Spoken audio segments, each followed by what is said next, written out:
अस्सलाम वालेकुम एवरीवन। उम्मीद है आप सब खैरियत से होंगे। तो आज का हमारा टॉपिक है Rutherford's atomic model and the result of its experiment. Who is Rutherford? Rutherford proposed in atomic model. Rutherford ने जो है एक एटॉमिक मॉडल एक्सप्लेन किया था कि एटॉमिक मॉडल क्या होता है और एक एटम के अंदर क्या क्या होता है हो सकते हैं। इसके लिए इसने एक एक्सपेरिमेंट परफॉर्म किया जिसको हम लोग गोल्ड फॉइल एक्सपेरिमेंट भी कहते हैं। सो अब हम डिस्कस करेंगे रदरफोर्ड के बारे में कि उसने किस तरह ऑब्जर्वेशन की थी अपने एक्सपेरिमेंट के थ्रू और उससे उसने क्या क्या रिजल्ट निकाले थे। सो Rutherford performed an experiment that is called gold foil experiment to understand that how positive and negative charges could coexist in atoms. उसने गोल्ड फॉइल एक्सपेरिमेंट किया ये अंडरस्टैंड करने के लिए कि एक एटम के अंदर पॉजिटिव और नेगेटिव चार्जेस किस तरह कोएग्जिस्ट हो सकते हैं। For this, he bombarded alpha particles on a 0.00004 centimeter thick gold foil. Alpha particles are actually helium nuclei which can penetrate through matter to some extent. उसने क्या किया कि बम्बार्ड किया अल्फा पार्टिकल्स को जो कि एक्चुअली पॉजिटिव चार्ज होते हैं और हेलियम न्यूक्लियाई होते हैं। उसको बम्बार्ड किया थिक गोल्ड फॉइल पे, ठीक है, और उसके थ्रू उसने ऑब्जर्वेशन कुछ निकाली। उसने ऑब्जर्व किया the effect of alpha particles on a photographic plate.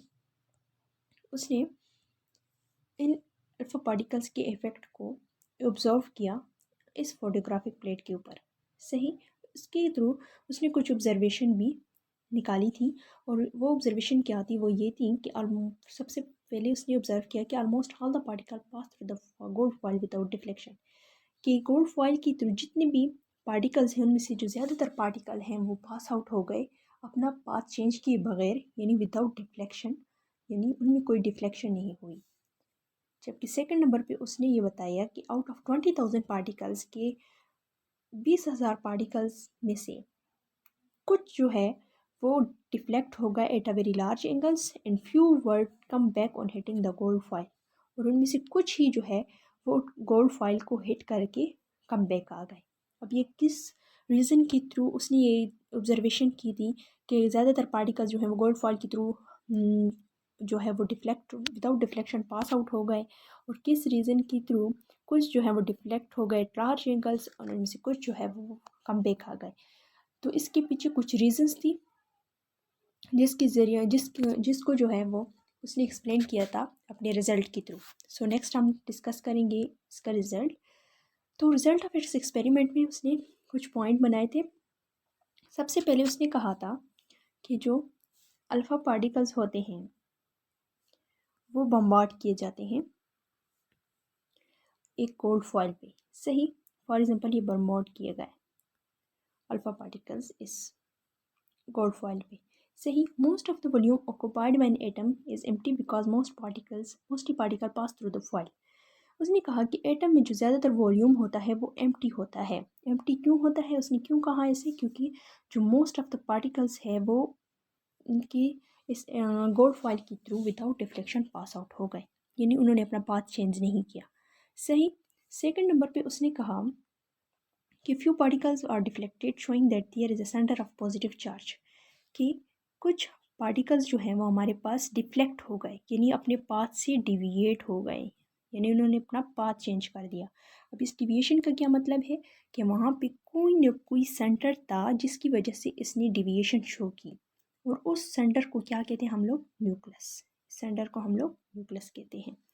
Third number पे उसने कहा कि few particles completely come back showing that there is a nucleus which is a very dense and hard. उसने कहा कि कुछ पार्टिकल्स जो हमारे पास जा रहे थे वो इस न्यूक्लियस को हिट करने के बाद कम्प्लीटली बाउंस बैक हो गए, यानी कम्प्लीटली कम बैक हो गए, यानी वापस आ गए। और अब इसका मतलब ये था कि जो हमारे पास न्यूक्लियस है वो बहुत ही डेंस है और हार्ड है, सही। फोर्थ नंबर पे उसने कहा since few particles are deflected showing that the nucleus is very small as compare to total volume of an atom. उसने ये कहा कि आउट ऑफ 20,000 पार्टिकल्स में कुछ पार्टिकल्स का डिविएट हो जाना या डिफ्लेक्ट हो जाना या कम बैक आ जाना ये शो करता है कि न्यूक्लियस जो है as compare to whole atom के बहुत ही छोटा है, सही, टीनी साइज है। फिफ्थ नंबर पे उसने कहा कि इलेक्ट्रॉन जो है वो रिवॉल्व करता है अराउंड द न्यूक्लियस।